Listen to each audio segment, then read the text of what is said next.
I'm Ruth Mandel, director here at the Eagleton Institute of Politics. Many friends in the room, and it's always in the early fall a pleasure to welcome our Eagleton audience to the beginning of what is always, those of you who know us, I'm sure you will agree, an exciting and wonderful year of public programs at Eagleton. So this year, this is our first public program for the 2015-16 academic year. You may have heard, we've been trying to have everyone hear it, I hope you have, that Eagleton is celebrating its 60th anniversary this year. And we have an overall theme called Make It Better, which is our call to action for the Institute and the community to better understand how our political system works, how it changes, and how it can work better. Today marks the kickoff of an exciting slate of programs featuring an extraordinary mix of speakers. Among them, in addition to this evening's guests, Senator George Mitchell will be coming this fall, and in the spring, Supreme Court Justice Sonia Sotomayor. I hope that you will join us as often as you can as we explore how politics in the United States works, or, depending on your point of view of the moment, doesn't, how change takes place or doesn't, and certainly how individually and collectively we can think about ways to improve our system and our political institutions. The seed for today's program was planted actually quite some time ago, way before the book came out and Dale Russakoff became the most, I think, popular speaker in New Jersey, wanted in every community in all 566 municipalities. It was planted when Kathy Kleeman, one of Eagleton's senior staff members, a longtime colleague, pointed out a long article about the Newark Public Schools in the New Yorker, and she mentioned that the author was one of her college dorm mates. Now, those of you who are friends of Eagleton and have been at these programs frequently know that everyone who is anyone has either been Kathy's college dorm mate or someone in her family has been connected to them. So we continue to benefit so much from the Kleeman connections. When we met to discuss future events, Kathy reminded me that we should think about bringing Dale Russakoff here to speak. Her name came up again when we were looking for a writer for a project here, and we consulted with her to see if she might either take on that task or recommend someone who could. So she's been on our radar screen for a while, and when the representative from her publisher contacted us at Kate Zernike's suggestion, the pieces all fell into place, and we feel very fortunate. So Kate Zernike. Kate Zernike is a national correspondent for the New York Times, was a member of the team that shared the 2002 Pulitzer Prize for explanatory reporting for a series on the terror threat. She's covered education, Congress, national elections for the New York Times. She's a graduate of the University of Toronto, earned her master's degree in journalism at Columbia.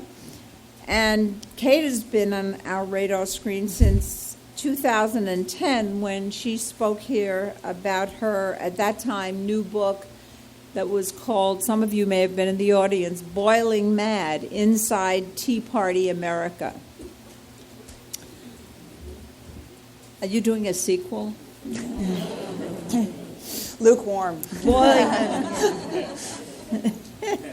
In recent years, her beat for the Times has been our state, it's been New Jersey, and we've been in touch often as she talked with us about the curious culture and politics of the Garden State. She has participated on other Eagleton programs since then, a friend of the Institute, and we're always really happy to welcome her back here to the mansion.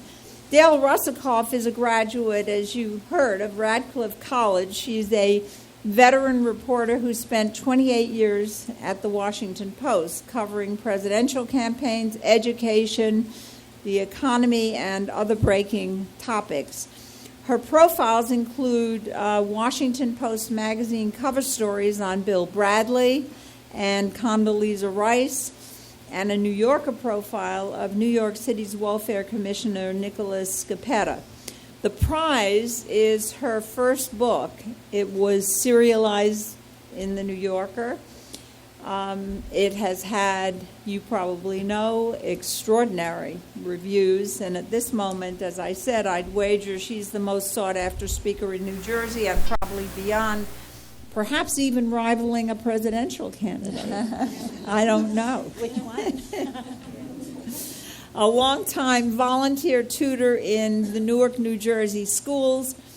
Dale lives in Montclair, New Jersey, with her family.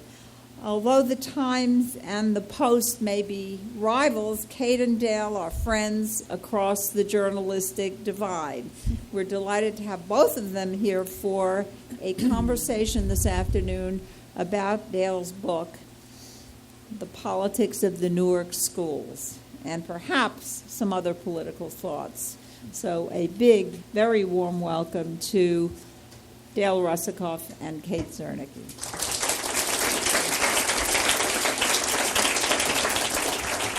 Well, before I turn it over, just one last thing, because I can see Daniel saying you didn't do your job. We're asking that you silence your cell phones. If anyone has a cell phone still turned on, please do that for us. And you'll notice that we're filming. That's for our YouTube channel, so this program will be available that way. And later on, we'll remind you, but during the Q&A session, then we would ask you to raise your hand to be called on. Wait for the mic. Because of the filming, it is important that you speak into the mic. And then please tell us your name and where you're from. So we look forward to hearing from everyone. But first, again, welcome, Kate and Dale. Thank you. Thank you all for coming tonight, or this afternoon. I'm going to start just to give everyone a flavor of the book, if you haven't read it. With the passage from the book that we'll start to launch our conversation. This is a passage at the very beginning of the book, and it opens Dale's wonderful book, and we have Governor-elect Chris Christie and Newark Mayor Cory Booker inside the mayoral Tahoe, driving the streets of Newark. Cory Booker is trying to charm Governor Christie, whom he'd gotten to know as U.S. Attorney and who had been born in Newark and moved to Livingston as I think a 4 or 5-year-old. He wanted to convince the governor to come along with this plan for what they called transformational change of the Newark schools, and this was going to be a model for the nation. Now, he knew that he had a willing audience. Christie had said in his first campaign for governor about the Newark schools and its $1 billion budget, we have to grab this system by the roots and yank it out and start over. It's outrageous. I'm sure you can not imagine the governor saying anything like that, but anyway. So this is, again, from Dale's book. There was little debate that the district desperately needed reform. It had 4 magnet schools, 2 of which produced debating champions and a handful of elite college prospects. But in 23 of 75 schools, fewer than 30% of children from the 3rd through 8th grade were reading at grade level. The high school graduation rate was 54%, and more than 90% of graduates who attended the local community college required remedial classes. Only 12.5% of Newark adults were college graduates, just over a third of the statewide rate. Newark was an extreme example of the country's increasing economic and racial segregation. In a predominantly white state, and one of the nation's wealthiest, 95% of Newark students were Black or Latino, and 88% qualified for free or reduced price lunches. 44% of city children lived below the poverty line, twice the national average, and 70% were born to single mothers. An astonishing 40% of newborns received inadequate prenatal care or none at all, disadvantaged before drawing their first breaths. In the backseat of the Tahoe, Booker turned to Christie and proposed that they work together to transform education in Newark. With Christie's absolute legal authority and Booker's mayoral bully pulpit, they could close failing district schools, greatly expand charter schools, weaken tenure protections, reward and punish teachers based on their students' test scores. It was an agenda the incumbent Democratic governor, John Corzine, likely never would have embraced out of loyalty to teachers' unions. Christie's upset victory over Corzine, in Booker's view, represented, quote, a once-in-a-lifetime chance to get the system on the right track. They shared a belly laugh at the prospect of confounding the political establishment with an alliance between a white suburban Republican and a black urban Democrat. Booker warned that they would face a brutal fight with unions and machine politicians invested in the status quo. With 7,000 people on its payroll, the school district was the biggest public employer in a city of roughly 270,000 people. Shaking it up, Booker said, was sure to activate the same coalition that had foiled his first mayoral bid, spreading rumors that he was gay, Jewish, a closet Republican, and a Trojan horse for white, moneyed outsiders. Booker could barely see in the pitch dark, but as he described all that ugliness, he got the distinct impression that Christie was salivating. Heck, I got maybe 6 votes in Newark, the governor-to-be responded. Why not do the right thing? So Dale, we have Democratic mayor, Republican governor. They convince a young tech billionaire to give them $100 million to be matched by another $100 million. What could possibly go wrong? Well, the first mistake of many was that these people thought that they could come in and, quote, fix the Newark schools without a democratic process involving the people of Newark at all. Oh, I'm sorry. Okay. Is it on? Is it on? All right. The first mistake, is that better? Was that they actually thought that they could do this as as outsiders coming in with an agenda that they thought was right for Newark without consulting or involving the people of Newark at all. They announced this on the Oprah show, September 24th, 2010, and the people of Newark learned about it at the same moment that Oprah's national audience was learning about it, so that the parents of the children whose schools were going to be transformed and saved didn't know before the announcement on television that a revolution was coming to their children's schools. And then as time went on, within weeks after the announcement, they hired consultants from outside the state. The first group was a political consulting firm that had never worked in Newark at all. The head of it and the people who he sent didn't even know their way around the city. They gave people like me the wrong address for various events that they were going to have. And their goal, their assignment was to set up a community engagement campaign to make the people of Newark feel that this project of transforming the schools was their project. And Cory Booker had even said on national television, this is going to be a bottom-up effort. This is the people's project. The people of Newark have to lead. We can't have someone come drop in from outside and point the way. And then, in effect, that's exactly what happened. And the supposed community engagement forums that this consultant set up were not at all intended to engage the community, because people came in and said, made suggestions, some of them very prescient suggestions about what the children of Newark needed in order to do better educationally, and none of those ideas were ever shared with the architects of the reform. Their idea was that they would take all of the ideas of the education reform movement, such as dramatically expanding charter schools, all of the points that Kate, is everything okay? Yeah. Okay. All of the points that Kate raised, and they would just bring them wholesale into Newark. The idea being in part that they were afraid that if it were a democratic process, that the forces of the status quo would take it captive, and that the unions and the political bosses would completely hijack the process and they wouldn't be able to change education. So in trying to keep it out of those people's hands, they kept it out of everyone's hands.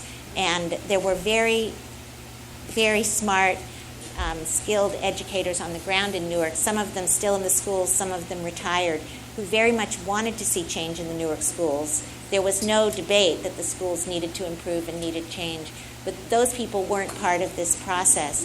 And as time went on, it became, it was as if, this, once again, reform was being done to Newark rather than with Newark. And, thank you. Thanks. And the reaction to this incredibly generous gift was at best ambivalent, because people wondered, if this is about us and about our children, why weren't we involved? Why weren't we told? Why are changes being made that aren't, in our view, taking into account the real needs of our children at the school in the community level. And so there became, this grew into a tremendous political backlash that ended up electing Booker's #1 rival in politics, Ras Baraka, and also both Ras Baraka and his opponent, who was actually a supporter of education reform, although not this particular approach, they ended up in their campaigns running as much against the superintendent, who was the real symbol of all these reforms, as they were running against each other. So even the reformer ran against the reforms, and the whole community rejected this as just a plot by outsiders to try to take over their education system, rather than an effort to improve education for the poorest kids in Newark. How much was it true? How much did the political forces hinder this? Were the unions a huge factor? The unions were a factor, but interestingly, they were not the primary factor. They did, get a lot of people to come to public meetings to protest the changes, because the growth of charter schools directly threatens union jobs, both teachers and the teachers union is kind of always picked out as the bogeyman, but the school district in Newark had 7,000 employees. It's the biggest public employer in Newark, and in fact the biggest employer, public or private, except for United Airlines. So there were cafeteria workers, security guards, custodians, clerks, people who worked on crews with, loading trucks. And I mean, there were so many different unions representing so many different workers, and all of them felt threatened by the growth of charter schools. But I think it's really important to point out that while that had some effect, the real effect was just I would go to these meetings, and there would be hundreds and hundreds of people that were parents of kids in the public schools who just felt like this was a change that had been planned by people who didn't really understand their kids. And as much as they wanted change in the public schools, it almost became a situation of the devil you know is better than the devil you don't know. And there really wasn't a discussion that was productive. In fact, a lot of you probably know the name Clement Price. He was a really, I would say, the most prominent citizen in Newark. He was a professor at Rutgers who died very tragically almost a year ago now. And he had such a role in the community, particularly in education, but also just in civic life. He was kind of known as a civic steward, given all of the rancor that Newark is known for. He was somebody who could always bring people back to the point of what the public discussion was supposed to be. And I had an interview with him very shortly before he died, and he said to me that he felt that there had been such a consensus on the ground in Newark among parents, among civic leaders, among business people, among religious leaders, that the schools really needed to change in a dramatic way. And he had hoped that this $100 million gift was going to be a catalyst to bring all those people together. And he felt that by the end of it, and this was a year ago, that the rancor that had been brought about by just the way this gift was dispensed and the way that they treated the people of Newark in doing so, that there was almost no space left for that conversation. And he felt that was the biggest tragedy of the whole thing. I think there is an effort now to reopen the conversation, but that's where he felt things had come as a result of those, at that point, 4 years of efforts.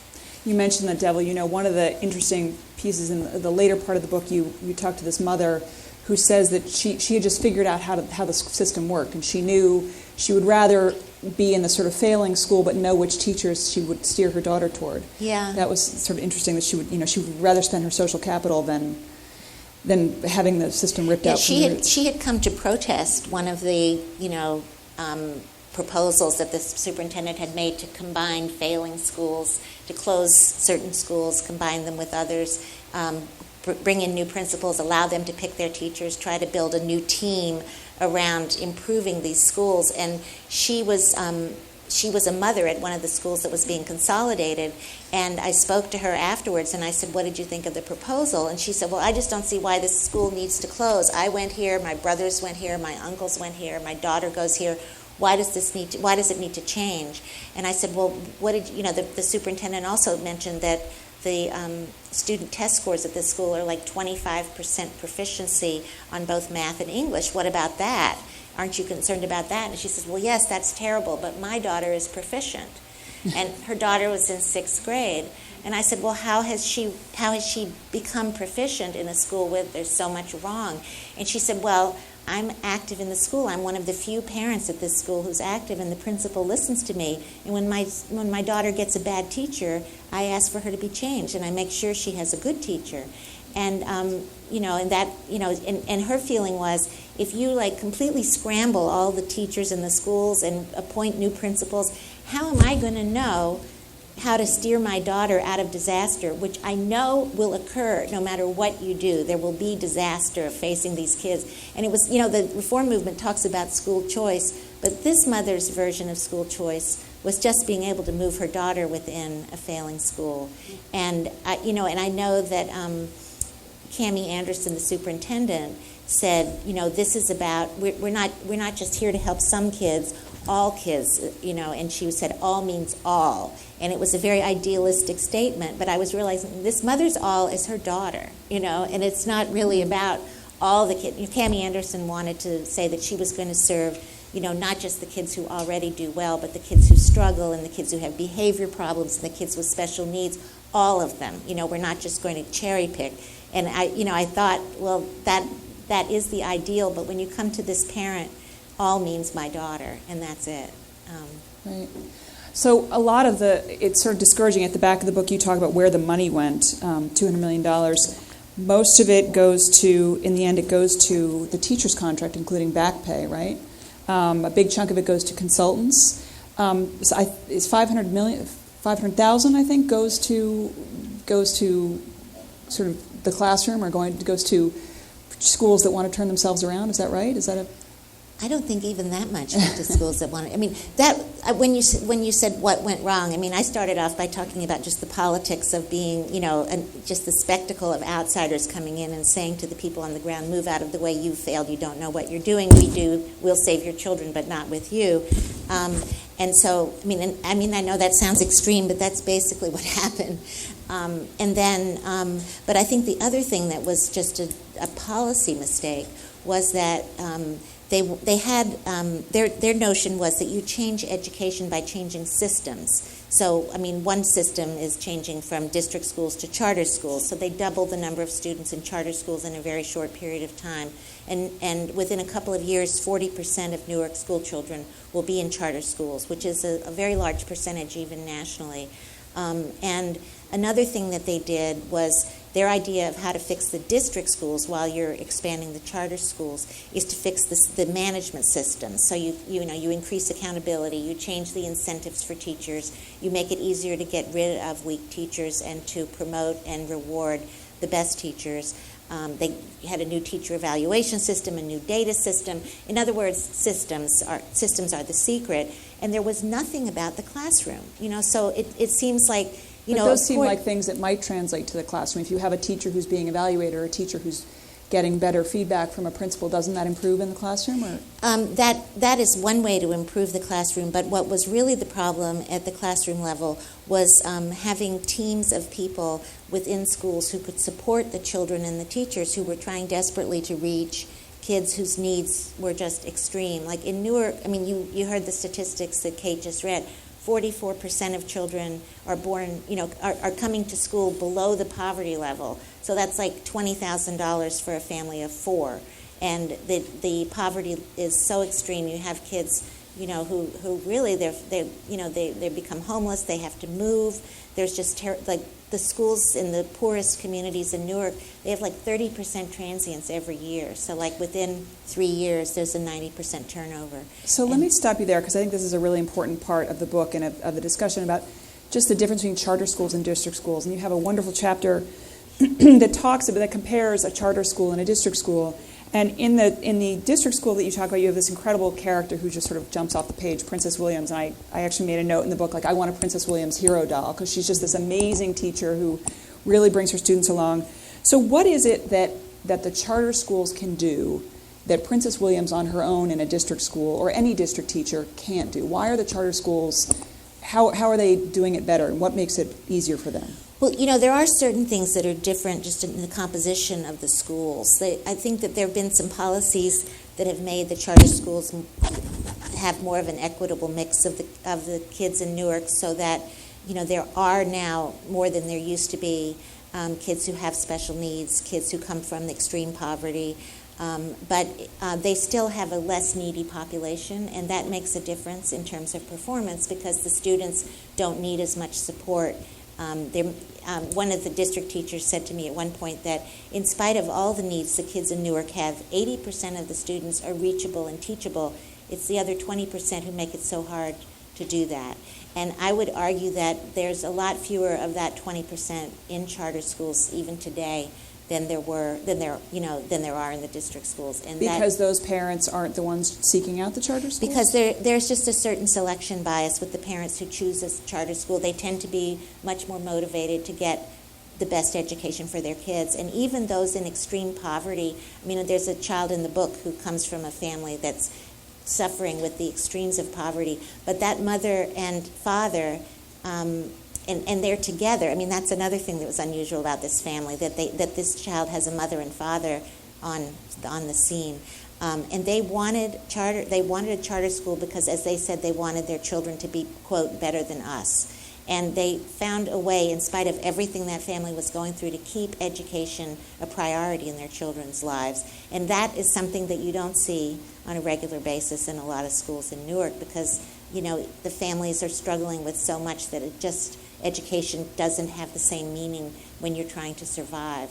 But so when you're talking about what Princess Williams had versus what the teachers in the charter school had, when I looked at the school where she worked and at the charter school, at another charter school that was just very nearby, the charter schools in New Jersey get less money than the district schools in the funding formula. They get a certain amount per pupil. They get a little bit less than the district schools get.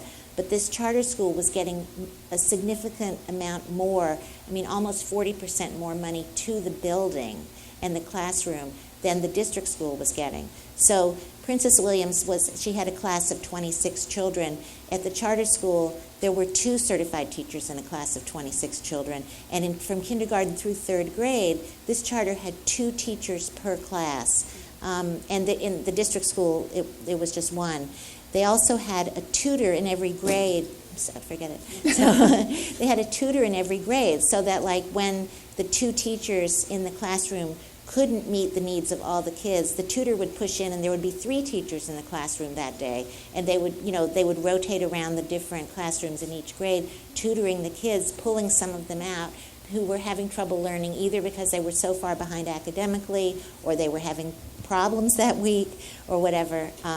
And again, if the district schools had a tutor, usually it was 1 tutor for grades K through 5, and it wasn't really feasible on a systematic way to push in when children had special needs. And so how do the charter schools... There was one other thing that was so important in the charter school. Yeah. They had 3 social workers, right. And they actually did therapy. In the district school had 1 social worker in a much larger school and had no time to do therapy because it just took so much paperwork and management to juggle everything that was her responsibility. But in the charter school, they had 3 social workers, and they were doing therapy with 70 children a week, either group therapy or individual therapy, because those kids needed that kind of support in order to be able to learn in the classroom. And it just, what I felt when I saw this particular school was that, there has to be a way for the district to restructure itself so that they get those resources to the classroom. Because this charter school, it was a KIPP charter school, and they got much better results in terms of student performance than the district school where Princess Williams was teaching. And the principal, who was very proud of the results, said if she had the money to run her school and only the money that district school had, there was no way on earth she would have gotten that performance. That it's not the fact that it's a charter school that makes it better. It's the way they were able to get resources there and organize those resources and use them to support the kids. And that's just a huge difference that often isn't talked about when people talk about why certain charters get better results than certain district schools. So the district schools actually get more money than a charter school. What is the charter school doing differently with that money to put more resources into the classroom? You would think that they're not paying everyone less, are they?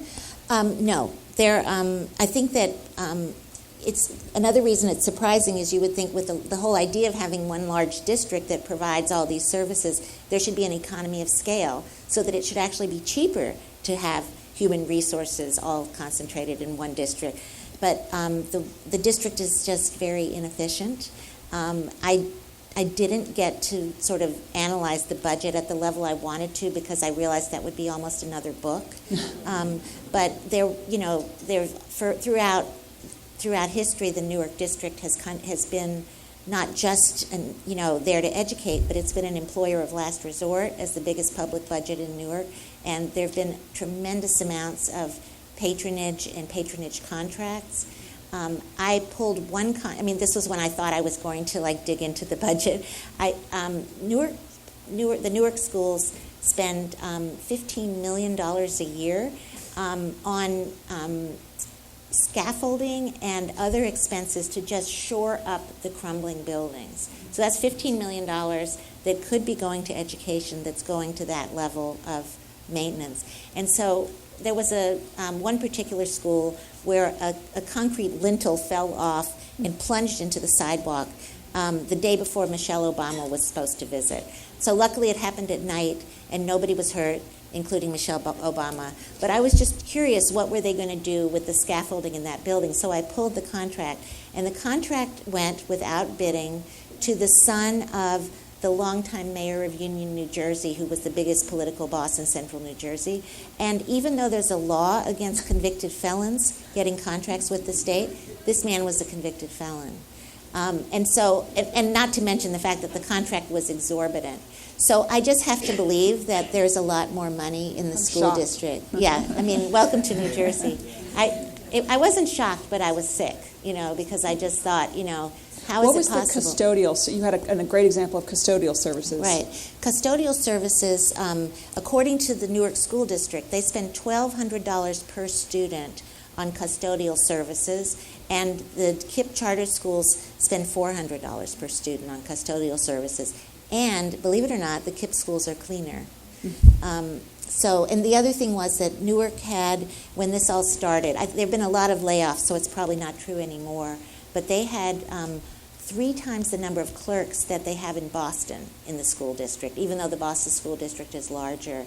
And some clerks had clerks.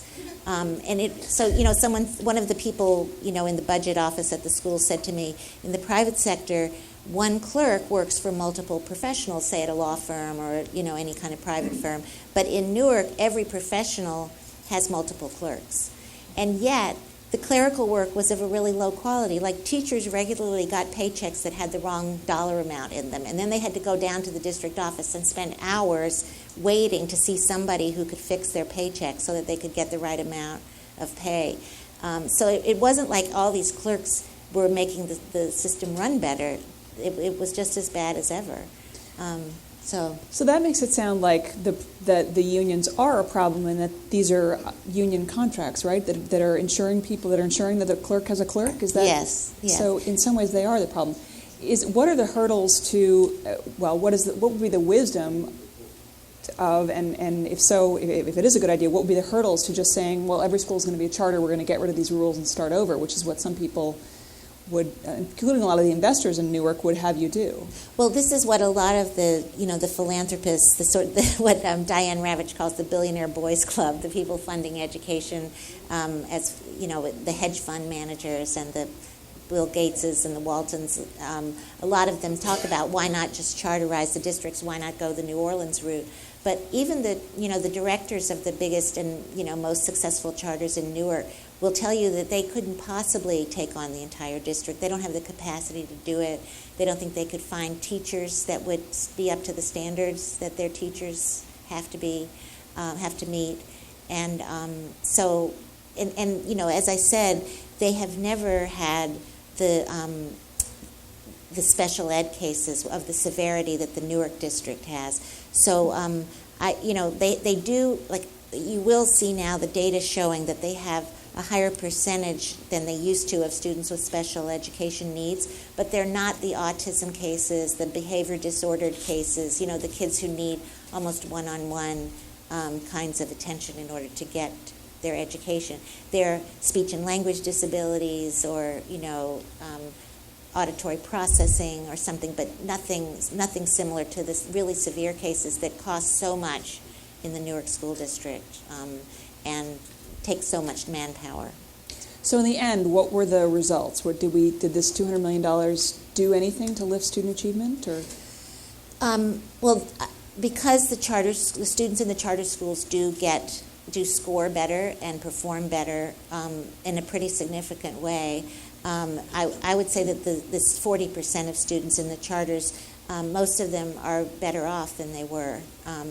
The problem is that the district schools haven't been able to adjust in any kind of a smooth way to the growth of charters. So as this exodus of children to charters has happened, the district schools have had to close, consolidate, downsize. There's been literally thousands of children who've had to switch schools. And at the same time, while there's really a concentration of kids with the greatest needs in the district schools have had to do tremendous layoffs and budget cuts in order to reconcile their budget with the much smaller budget that they now have. I think this year the money that had to go to charters was $350 million of the $1 billion budget. And so, as I was telling you, they don't have anywhere near the number of social workers or guidance counselors that the charter schools have, but now they have even fewer. They've had to cut social workers. They've had to cut after-school activities, art and music, the things that, really do leaven education for kids who are coming from, environments where they might have trouble even concentrating at school. So I think that a big problem in the whole reform strategy is, not that charter schools aren't serving their own students well, but again, thinking about education as an ecosystem, what's happening to the kids in the district school. And in Newark, a majority of students, 60%, are in the district schools. So there's just a tremendous challenge that is not being sort of factored into these larger strategies. You have said that, first, there's a lot of dichotomies in the book. One is, the idea of the reformers who want to do this top-down versus people who say that the system needs to be changed bottom-up, teacher by teacher, school by school. There's the question of, time, people who want to do it fast and all at once, and people who say, no, you have to do this slowly over a longer period of time. But the other thing that I think comes up in the discussion of reform is the question of poverty. And so some people would say that poverty is the explanation for where the schools end up, and then the reformers come in and say, no, you're using poverty as an excuse. So you have said that you find this discussion, this whole discussion of poverty sort of distressingly unproductive. Talk about that a little bit. Well, there is kind of a mantra in the reform movement that poverty has been an excuse for failure, and that it's just that the unions just use this as a way to sort of dismiss their, to sort of shun accountability for the failing inner city schools. And then at the same time, there are plenty of people in the district in Newark and in other cities who will say that, we're doing the best we can, we're overwhelmed by poverty. I think the bottom line is that poverty is a huge fact. And I mean, it's not just an excuse. It is a real fact of life in the district schools, and it's a reason that so many students struggle to learn in the district schools. What I saw in Newark was that if you treat poverty not as an excuse, not as a root cause of failure, but as something that you need to attend to as part of the education process, like the way the school I was describing to you that did get all of these resources to the building and use them to really treat the consequences of poverty as they affect their students. The charter school. It was a charter school, but I think that a district school could do the same if there were, a real understanding of how to move the resources from the central office to the schools, because the resources are there. And this school really, it wasn't like they were able to conquer poverty, but they were able to support these kids who needed a lot of support because they lived in poverty. And, I think that that's the most you can ask of a school. One of the things that Mark Zuckerberg wanted to do was to change the culture around teaching and to make teaching. And he and Cory Booker in the book talk about making teaching in Newark was going to be sexy again, and right. That he his girlfriend, now wife, had been a teacher, and people looked at her, why you would come from Harvard and do this? She must be doing charity work. But when it comes to changing the teacher contract, what happened? What were the hurdles there? wasn't that a precursor, or didn't that give us some indication of how hard it would be to change all these other rules that are preventing the money from getting to the classroom? Yes. Well, Mark Zuckerberg thought, his idea was, his kind of big idea about why he wanted to do this, what got him into it, was watching the way people reacted to his girlfriend, at the time his girlfriend, when she told people that she was a teacher. And as Kate said, they would say, they would treat her as if she was doing charity work, that they didn't see it as a respected profession. And he said, that's crazy. You're doing some of the most important work in society. Why wouldn't people respect that and honor you? And so his idea was that he wanted to somehow use his philanthropy to elevate the status of teaching in American society. And his idea for how to do that was to, have a teacher's contract in Newark that would make it easier to get rid of, this is kind of a phrase, get rid of the worst teachers and reward the best teachers and pay them really, like, his thought at the time that he gave the gift to Booker was that they should get a bonus up to 50% of their base salary, the best teachers. And he said, Facebook was successful in his view only because he had the very best people in programming, coding, engineering, coming from all over the world competing to get jobs at his company. And if he didn't have that choice, he said he would have never had a successful company. So here's, inner city education, one of the most challenging enterprises in American life. How can it succeed without having those same level of people, in his view, flooding into the schools to teach? So he thought that maybe with a different teacher's contract and different rewards, you could get those people. That he said those people will go where the economy tells them to go. So if we tell them to go to teaching, that's where they'll go, and that's the only way you're going to get the best people. And I think that that would be great if our society would pay that much for teachers. But it seems like it's not just about what you pay teachers, but it's about the way that we structure the whole pipeline of how people become teachers. But what Kate said, like this was a true illustration of how the politics of education make it so hard to improve schools. So one of the things that Zuckerberg felt was absolutely essential, and that Cory Booker told him they would do, was to eliminate seniority as a dominant factor in how you reward and protect teachers. He wanted to be able to, when you have a layoff, fire the least valued teachers, regardless of whether they were the youngest, the newest, the oldest, the most senior, whatever. But under the state law, it wasn't just a matter of contract, it was a matter of the state tenure law, that when you have a layoff in a school district, the most junior teachers go first, and the most senior teachers are the last to go. And the quality of the teaching, or whether the particular teachers involved were those who were the most valued in the school, didn't come into play. It was just who was the most junior, because that's how you cut from the bottom up. And he wanted to see that eliminated, but in order to do it, they had to change the law, not just the contract. So they had to go through the legislature, where, as you probably know, the New Jersey Education Association, the biggest teachers union, is the number one donor to all legislators in the legislature. So as they negotiated this new tenure law, one of the unions made a lot of compromises. They agreed to make tenure harder to reach. It now takes 4 years instead of 3. Easier to lose. You can now initiate tenure charges automatically if there are 2 years in a row that a teacher is found to be ineffective or partially effective.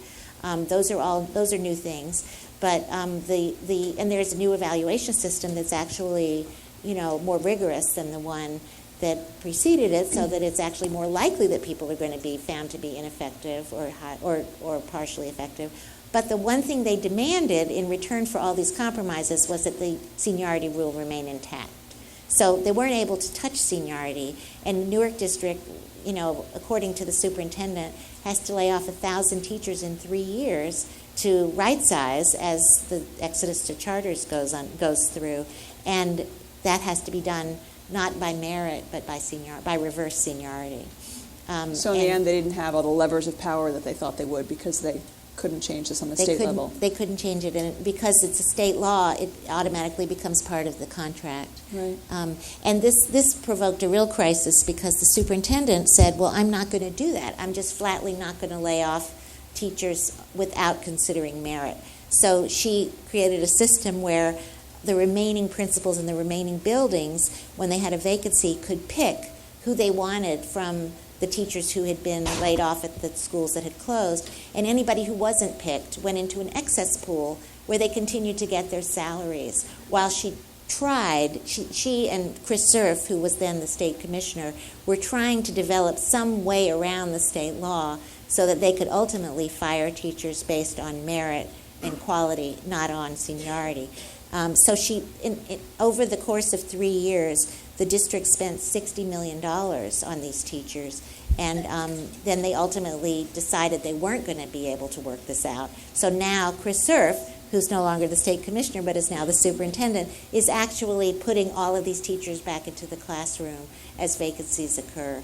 All of the excess pool. All of these excess pool teachers. There were 400 of them at the end of the school year, and now there's 150 left, and the others are in the classroom. So all of this sort of, great idealistic reform effort just basically ended up to $60 million. And the district now has a $60 million budget gap.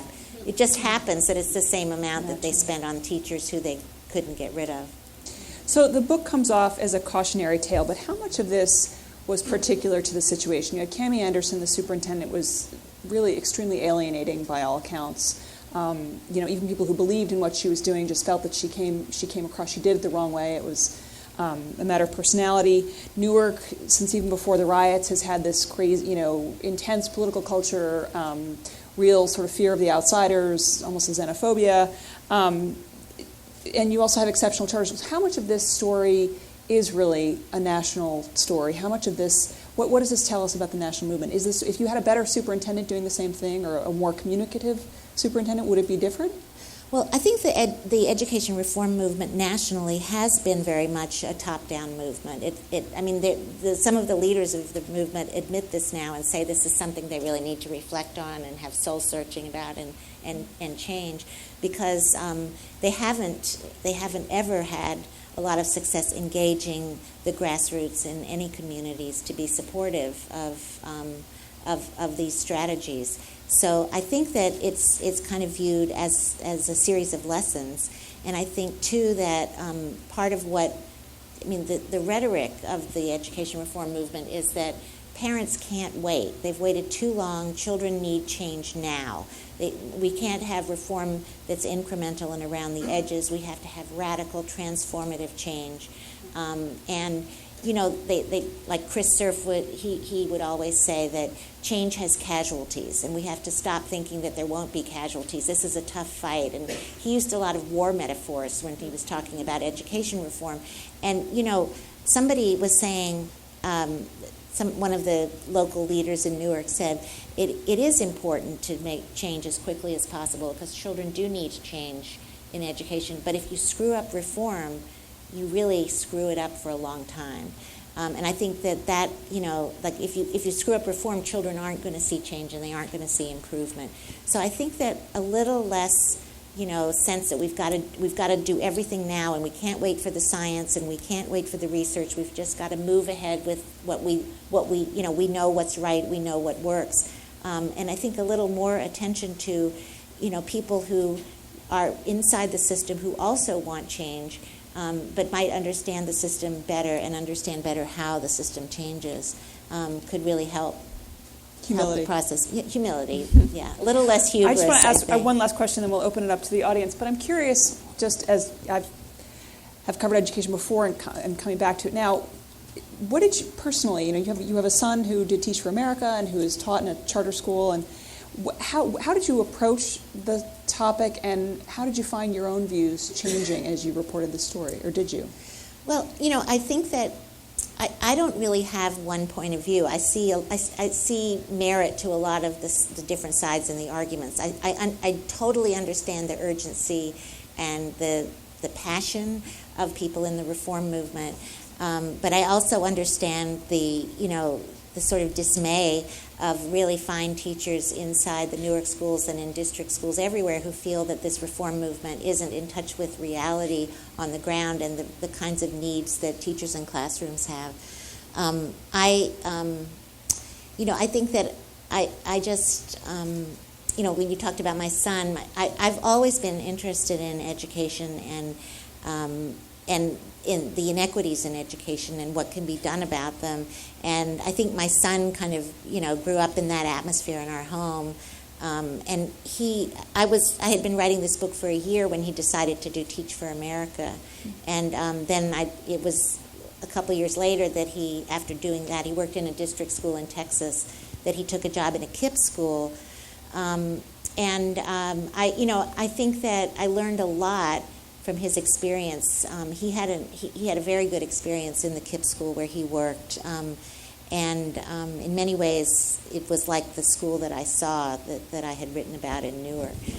So I did see the value of that charter schools bring to the equation, but I also feel that I guess I came to the view that this notion of just blowing up districts and replacing them with all private operators is just another idea that's it's a search for a silver bullet. Mm-hmm. And charters are a delivery system. Charters can be good and charters can be bad. Charters with good leaders are inspiring places to be, and charters with weak leaders are no better than a district school that's failing. And so I feel that that's why I started thinking, well, is it possible to look at this particular charter school that was doing such a good job of meeting the needs of the students of Newark? I'm not saying this is, how to solve schools nationally, but, in this particular community, the way that school was organized seemed like just an incredibly powerful example. And I thought, why not try to figure out how district schools can do that, rather than think about why not make all schools charters? Because you have district schools, you have teachers in district schools, you have, a lot of talent and passion and caring in district schools. And just to sort of paint them all with one brush because there's been, a long period of failure in some schools in Newark. This seemed like a short-sighted thing to do. So. Okay, so we have about, 15 minutes, Ruth? Is that right, for questions? Please, we're filming for our YouTube channel, just a reminder, so please wait for the microphone. Please stand up, state your name and where you're from. And Kate, do you want to call on the phone? I think there was a hand right there.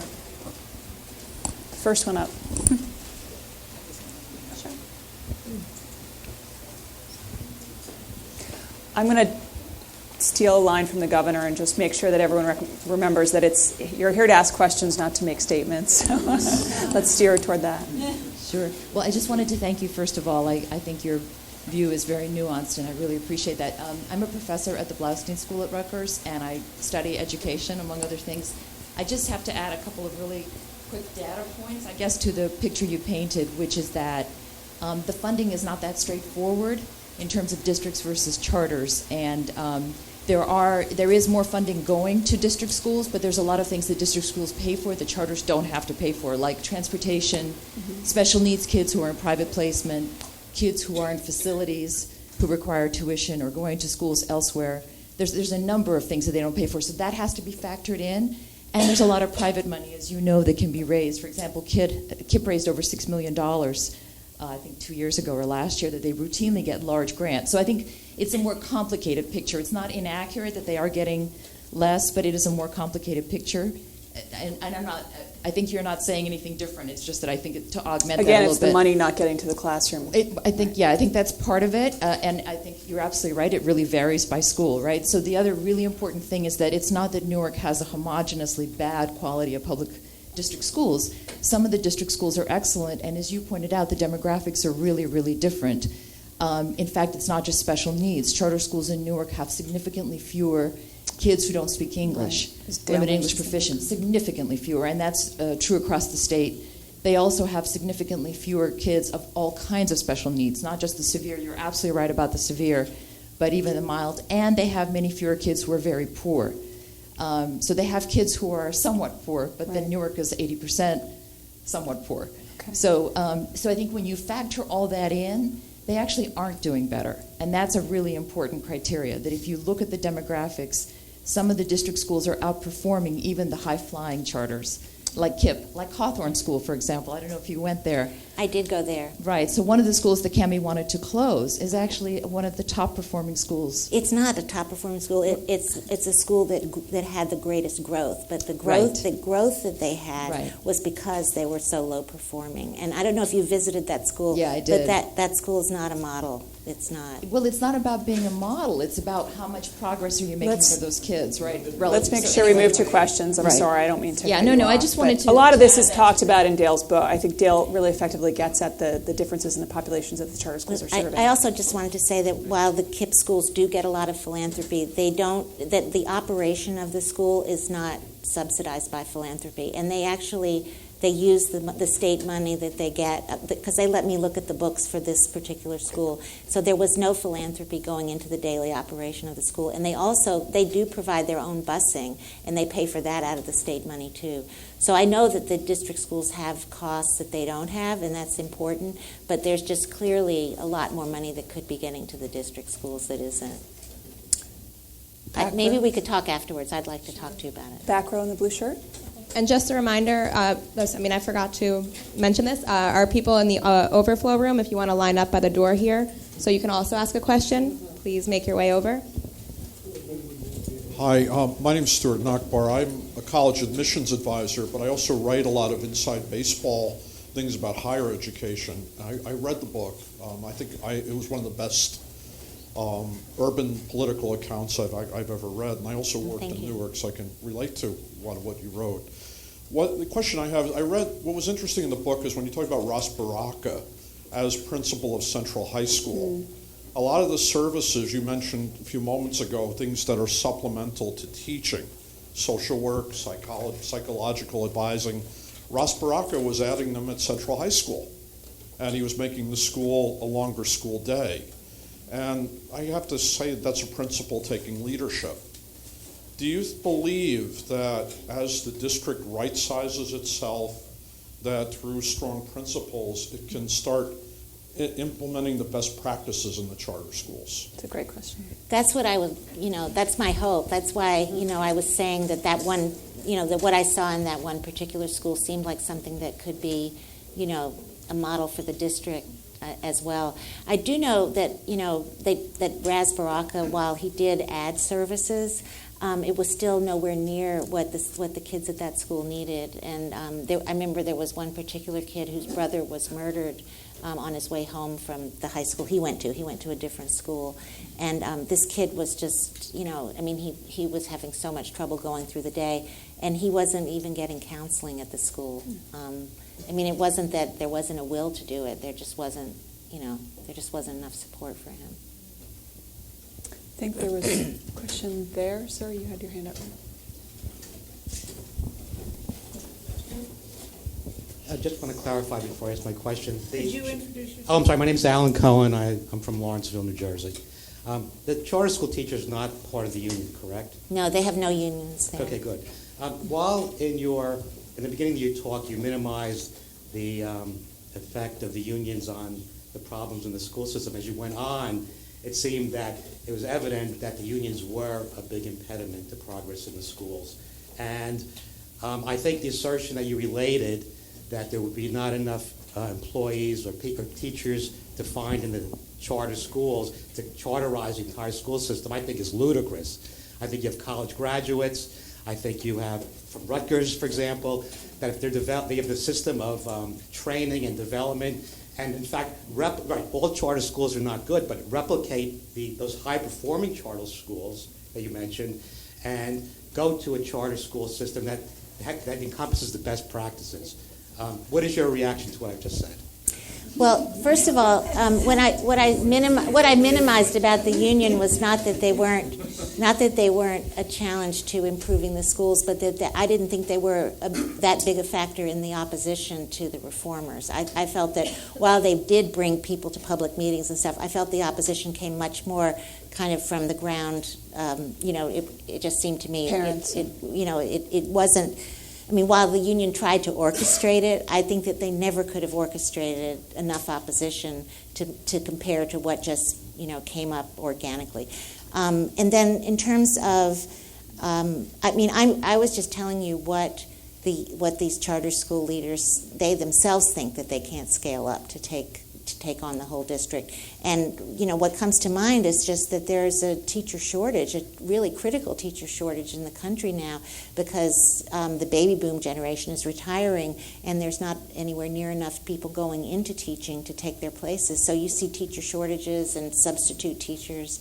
There's a crisis in Philadelphia because they can't even get enough subs. So I hope that you're right, that there's enough great teachers, but it seems like from the stories that are percolating around the country, there's a real problem with the shortage as one generation leaves teaching I'm kind of curious if one of the reasons that there aren't enough people going into teaching is that teachers have been so demonized in the last few years by politicians as being responsible for everything that's wrong in education, when really, education is a reflection of what's going on in society as well. So anyway, but I hope you're right. Thank you. Andrew, do you want to?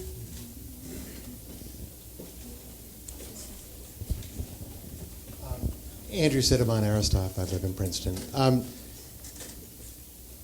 You were very critical of the process, and you described it as a top-down process.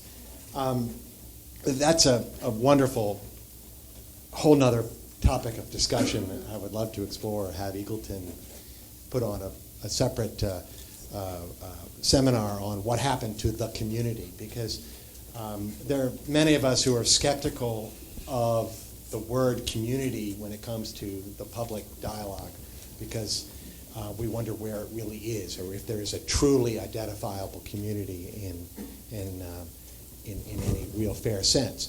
That being said, if the process had been perfect, would the policy results and objectives have been qualitatively different? And if so, how, do you think? Well, I actually think it would have been different if you look at what happened in Washington, D.C., because, just as a quick summary, Michelle Rhee was the chancellor in D.C., and really, just sort of, pushed change very, very fast in the district schools in Washington. And there was a huge backlash, and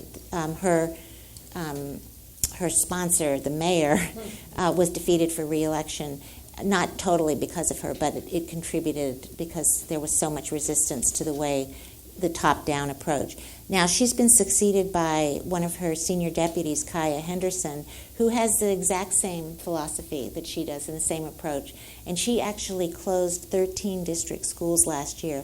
But there was she explained that it was something that had to happen because of the exodus to charters, because of the budget crisis. And they were going to take a year-long process to close these schools and have meetings in every neighborhood and ask people, if this doesn't work, why not? Would you propose an alternative? How could we do it differently? If this is going to cause safety problems for children walking across, neighborhoods to get to a new school, what kind of things can we put in place to have protection so that kids are safe? And nobody was happy to close all those schools, but they did close them, and it was not at all like what happened in Newark. And in fact, the two leading candidates for mayor in Washington, D.C., both promised that they would keep Kaya Henderson on. And so she's still there. But that there is a lot more buy-in to what's going on in D.C. as a result. That's a difference of style, not substance. In the end, Can you use the mic? right? In other words, you've described a process, a stylistically different. D.C. has a lot more kids in charters. It has over 50% of kids in charters now. And it also, there's not a resistance to closing schools, whereas in Newark, I don't know how they're going to go through another school closing.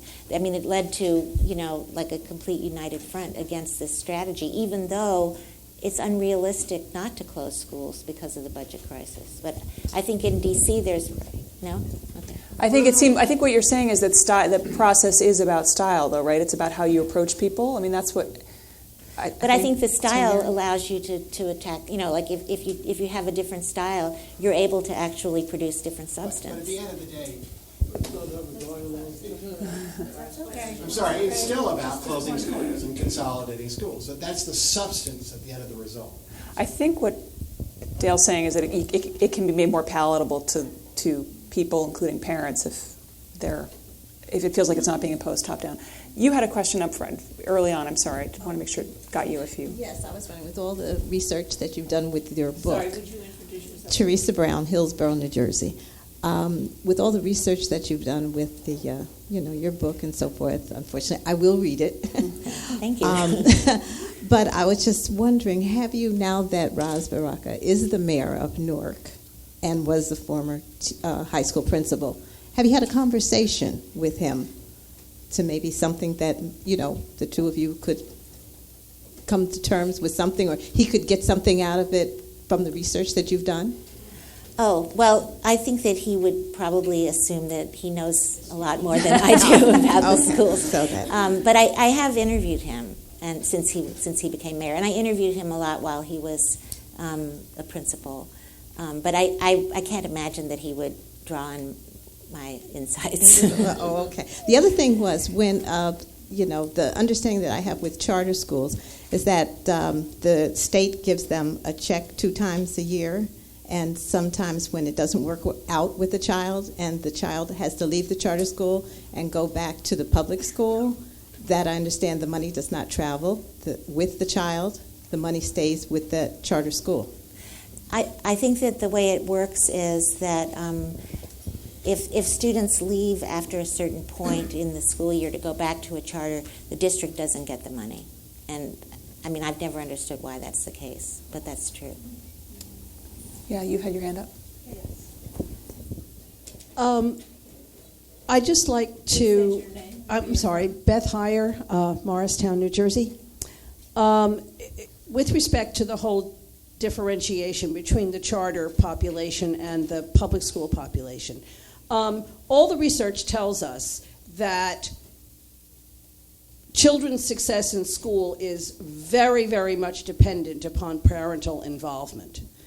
Based upon that, aren't charters a self-selecting population? In order to get your child into a charter, in order for a child to get into a charter, the parent has to fill out whatever it is to get them in the lottery, etc.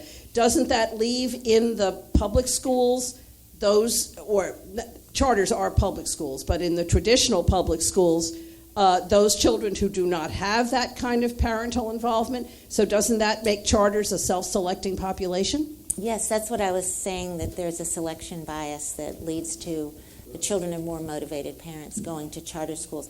Now, one thing that they did as part of the reform effort in Newark was they created something called universal enrollment, so that there's one kind of online process in which parents pick their top choices of the top 8 schools. There's no longer charter lotteries. You pick either a district school or a charter school, or you might sort of pick a mix of them.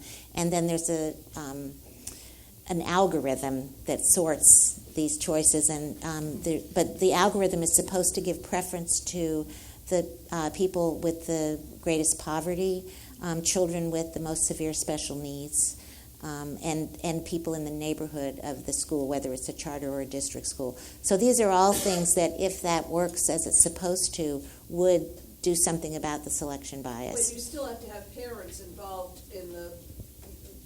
In selecting... Still dealing with those children whose parents are involved in the selection process, or whose family. I won't say parents because children live in all different situations. Right, that's true. But now it's just as easy to choose a charter as it is to choose a district school. But only for those parents who are involved.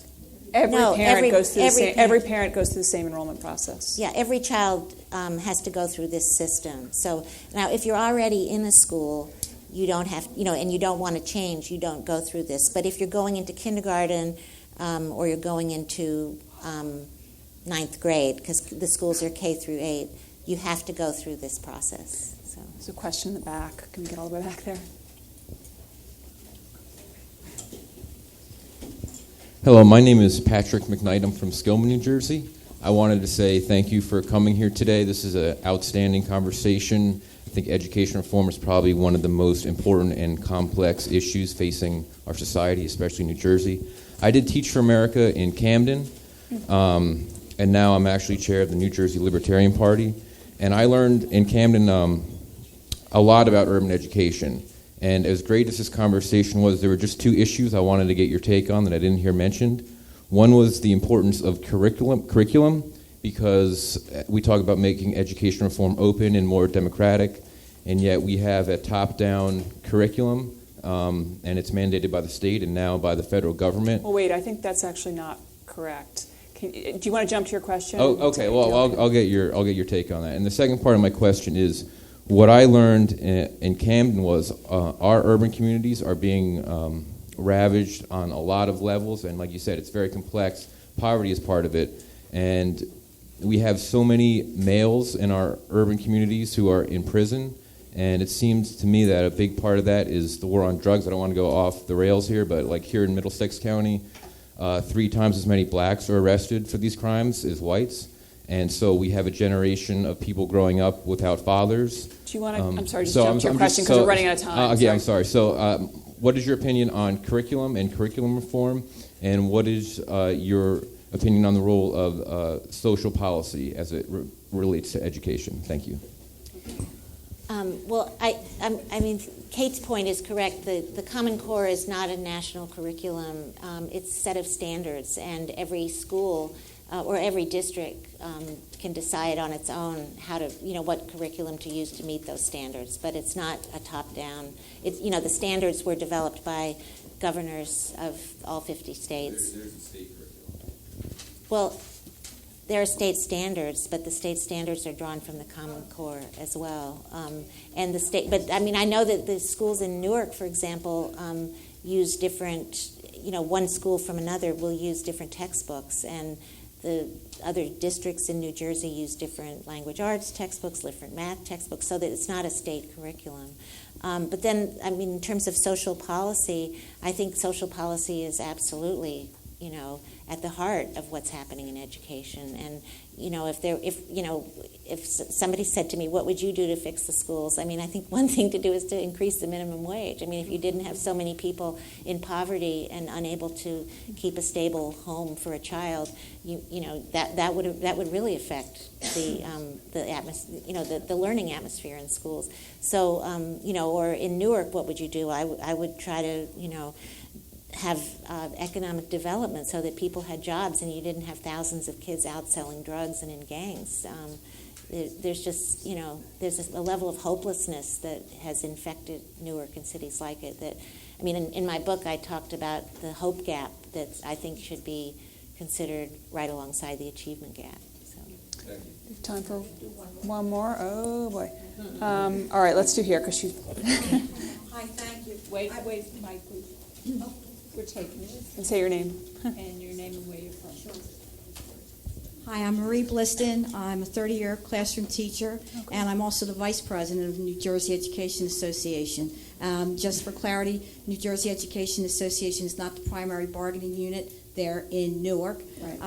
However, you noted, Dale, and I'm learning a lot from your book, I might add, that the money's intent was not how they implemented it. So they went for a systems change from a top down, which from what I could see, I also would agree upon. And you noted that there were hindrances. There were many questions regarding that. What I didn't hear, however, was what hindrances did you find from the state who operates and actually runs the district and hires and fires the employees? Did you find any hindrances from the state, and what were they? You mean in terms of improving the schools? Well, the question that I heard numerous questions about what hindrances did the unions pose regarding the intent of the money, and I think you clarified all along the bargaining contracts, terms and conditions of employment, and you came up with a couple instances of where there were some things that had to come to light and to come to agreement. But I did not hear any questions or any answers, and it may be in the book, regarding the state who operated that district for the last 20 years, is still operating it, and why they chose a systems down approach and then continued when they saw where the money was continuing to go, which was not into the classrooms. When you say the state, I mean, the state has controlled the Newark schools for 20 years. Yes. So you could go back 20 years, or you could talk about this 5-year period. But I think that the state has never done, anything to improve the Newark schools in a sustainable way. They've had the flavor of the year. They had whole school reform for a few years, and everybody had to use a certain set of curricula, and these schools had to use this curricula, these schools had to use that curricula, the teachers had to learn a whole new system, and then they threw that out the window and came to something else. So there's just been a lot of churn that hasn't helped the schools become better, or the teachers become more the teachers don't feel that they have the support of the administration to do what they need to do. I guess I wonder why, if the state had so much control all these years, why they didn't look at the issue of trying to get more money to the classroom and out of the central office, because the state runs the civil service system, the state funds the schools, the state has an awful lot of authority that it could have used and didn't. So it's not so much that I see hindrances, is that I just see, a complete abrogation of the opportunity and the authority the state had.